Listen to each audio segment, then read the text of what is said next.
Ladies and gentlemen, boys and girls, speakers, tweakers and fortune seekers, welcome along to the Joe Spivey YouTube channel where we discuss books and little else. And you join me on a dull Saturday morning, folks, just catching half an hour before the Grand Viceroy bridles his horses before my door and takes me back to the the leafy undulations of Derbyshire.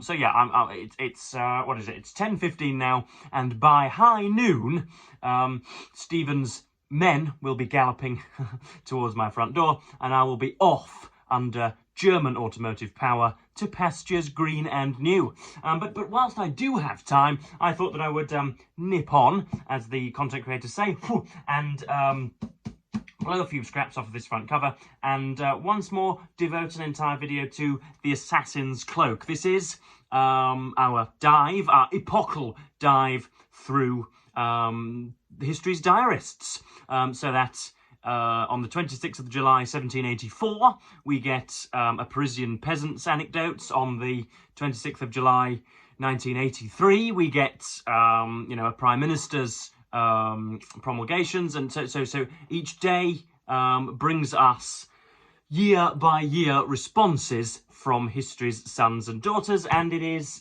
both revealing and stultifying sometimes, and engaging and bewildering, and a great deal of fun. But before we get to that, a note on history itself, because yesterday Joe Root, an English cricketing batsman with whom I share both a legal forename and middle name. Joseph Edward Root is his full title. He became the second most prolific batsman in cricketing history. So this is a sport which has been commissioned by royalists since 1308, and so nearly every English man and woman worth their salt has stood at the crease and whacked willow against the stone, and he has become the second highest run scorer in test matches. He has 3,400 and something, which is still 2,000 shy of Sachin Tendulkar, India's favoured and famed son. But I believe the statisticians have been at it, and it is said that if he continues on his current trajectory, even though he's in his early to mid 30s, he will have topped Sachin in 2 or 3 years' time, which is completely and entirely possible. So that's very good. And you know, in a time of, for me anyway, mounting insignificance and a sort of what should we say, tyranny-induced apathy, to see history taking place before your eyes is very nice. When Joseph Edward Root, when Joe Root is just a sort of withering sigh from nostalgic mouths, and when he is just when his achievements are just three figures carved into an oaken board, when he is just a sort of wheezy grey-haired pensioner up on Row D, when he is being commemorated in 2070. I can tell people that I saw Joe Root score 13,500 runs, 15,000 runs. It's nice to have history present, as it were. I wasn't at the Tuileries, I wasn't at Dealey Plaza, I wasn't I wasn't there when Nero was ritually stabbed, but I am here to see Joe Root thwack the ball through the covers, and in doing so immortalise himself. So that's jolly nice. And I was going to talk about pornography legislation, actually, in the first 10 or 15 minutes, but I decided not to do that because my channel is already characterised by entire torrents of sexualization, so we won't do that. But let it just be known that apparently you must now provide certification of your age in order to view bouncy Californians on the internet. Apparently now, whenever you go onto a site, you need to put in your data, because heaven forfend, a 15 or 16-year-old should gain sexual gratification, because that's really what we need to be looking at right now, isn't it? Anyway. We begin, first of all, with the 26th of July throughout the years. And we have, first of all, from 1800, we have Dorothy Wdsworth. sister of William. Yeah, it's a short one. It's a non-plussing entry. It's not one that will claim awards, but it is diary entries which I am myself finding more and more comforting to commit to make. So this is Dorothy Wdsworth in 1800. Still hotter. I sat with William in the orchard all the morning and made my shoes. In the afternoon, from excessive heat, I was ill in the headache and toothache and went to bed.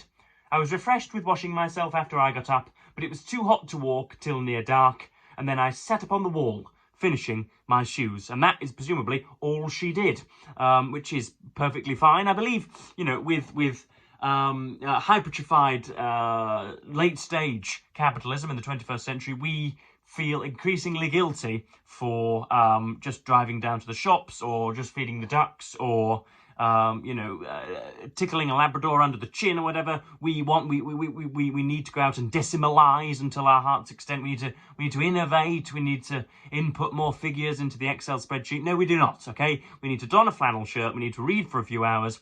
We need to become artful sonneteers in our own rooms, and we need to thank the Lord for giving us oxygen. And that's what Dorothy Wdsworth does. The heat was too much. She made her shoes. You can see her there crumpling the leather and lacing everything up and just, you know, casually referencing whomever in the presence of William Wordsworth, and then moving on with her day. You don't, as I say, you don't need to pull down mountains. You don't need to knock down trees. You don't need to rewire cars. You don't need to circumvent demagogic fascism. You just need to live and to breathe and to write it down. So that's Dorothy Wdsworth there, doing it for the dullards, I think you'll agree. Next up we have from 1933 from Elizabeth Smart, who discusses Lady Chatterley's Lover, a book I have read, but a book I remember almost nothing about. It was 5 years ago when first I took up the bookish baton, before university, before I became a proper reader, in other words. And yeah, I don't remember much of it, but I hear it is perhaps somewhat overhyped. But here we are. This is Elizabeth Smart on Lady Chatterley's Lover on the 26th of July, 1933. It involves a conversation, so strap yourselves in. Diaries. I'm getting sick of this one. I am too lazy. Read 6.5 hours of Lady Chatterley's Lover. Read till 1 o'clock. Good. Very good. The last letter from Oliver Mellors, the gamekeeper, is great and pure, and strangely, it was infinitely comforting. At lunch, this is our conversation. Well, what's that you're reading? And this is presumably Elizabeth Smart replying. Lady Chatterley's Lover by D.H. Lawrence. Ah, isn't that the book banned in England? Yes, yeah, I think it is. I read her extracts from Frieda Lawrence's letters. Is it on moral grounds? Well, yes, I think it's because he goes into detail so much. Well, it must be pretty disgusting if England won't allow it. They're really awfully lenient about literature. Then a pause. I certainly don't want to read it. You can imagine there the arm going up above the head, the eyes rolling back, the priggish shrug of the shoulders. I certainly don't want to read it. Well, I think it's perfectly disgusting to want to read a book my country won't allow. Well, I did not reply. I could not. Why tell her I did not even know it was banned, that several Oxford people had been a bit scornful because I had not read it, that I bought it because I thought it was something I should read, that anyway I didn't care one way or any other what my country read. That it was good, great, I did say, before her last remark that Oxford people had asked me if I had read it. And also I said, goodness, can't you form your own opinion? She looked glum and aggrieved. I hurried back to read it after lunch. Now I hope my future diary entries for myself, for my 65-year-old future self, are more scrutable than that. We know that there's a conversation going on about Lady Chatterley's Lover. We know that there's some sanctimony from the interlocutor or interlocutress. And we know that Elizabeth Smart felt compelled to read the book by dons and by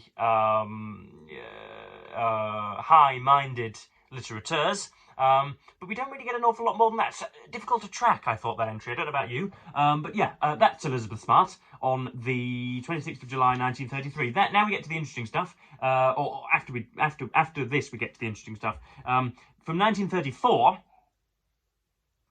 we get Chips Cannon, who has appeared a few times in these diaries, and he speaks thusly. I feel caddish, even treacherous sometimes, keeping this diary from the eyes of my wife. yet it is our only secret. So that Caddish, C-A-D-D-I-S-H,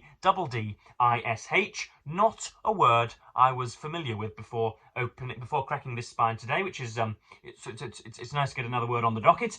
So talking about the journal / diary being the only secrecy between himself and his nearest. She knows I keep it, but if she were to read it, and I knew she were, it would lose much spontaneity and cease to be a record of my private thoughts. Once or twice in the past I have dictated a few harmless paragraphs to a secretary, and they have never been the same, becoming impersonal and discreet immediately. And what is more dull than a discreet diary? One might just as well have a discreet soul. And I completely agree with Chips Cannon there. There was once an occasion when I informed what should we call her? A bed partner with whom I was having relations, that I kept a journal, and she was extremely anxious to read it, of course, and I was driven nearly incandescent when she would not give up the ghost.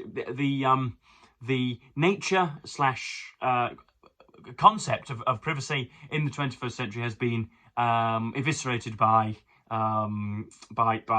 multinational telecommunication corporations. We cannot have a single thought to ourselves without shoving it out to everybody else, it seems, and people are shocked when you want to retain a portion of yourself inside. But yeah, that's Chips Cannon expressing such feelings in 34. Now we get on to worldly matters. This is from Vera Britton on the 26th of July 1943. Very short, I'm sure you'll agree. Fall of Mussolini. Dear Josiah Wedgwood died. Just too soon to know that the dictators were beginning to fail. Fall.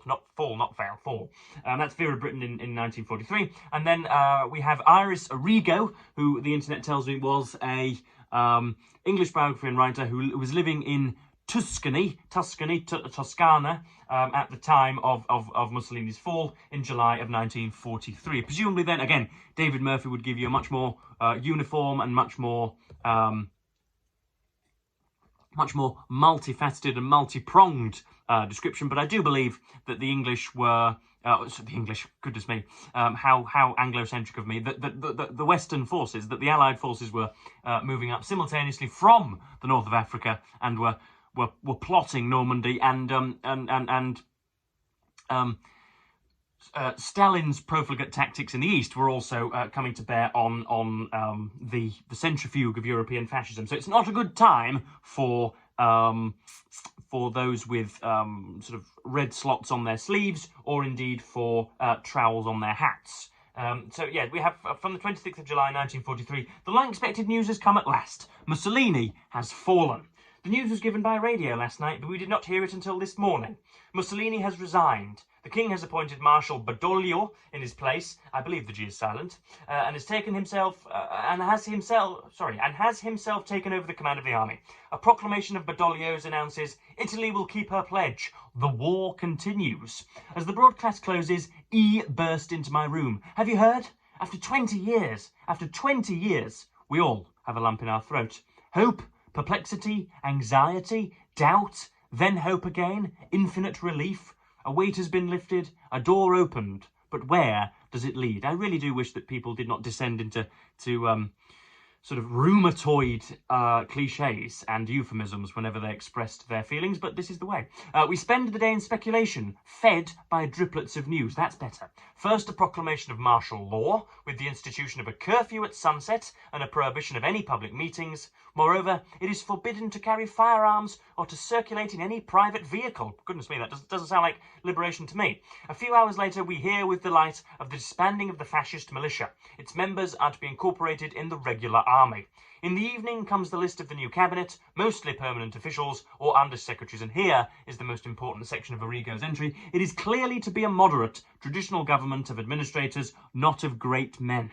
Italy has had enough of heroes, but still innumerable questions are unanswered. What has happened to Mussolini and his satellites? And above all, increasingly with every hour, what about Germany? So there we have, it is clearly to be a moderate traditional government of administrators, not of great men. Italy has had enough of heroes. Now, heroism does allow for a great deal of rule breaking and a great deal of myth making, and so I also believe that we should largely do away with them. It's not that we shouldn't have talisman or people up to whom we look up, to end with a preposition, but to completely sacrifice your faculties and to lend your independence of thought over to the ineluctable brilliance of one man, woman, or child is folly, simply put, and leads us down dark paths. But yeah, so that's the Assassin's Cloak, the fall of Mussolini, and the hanky-panky of Lady Chatterley's lover.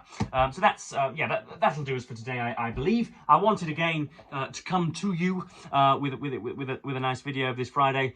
Thank you ever so much for your collective sympathy in response to my migraines. I now understand why it is that old people dispatch news of their ailments with such rapidity. It's because you get entire hordes of sympathy as well.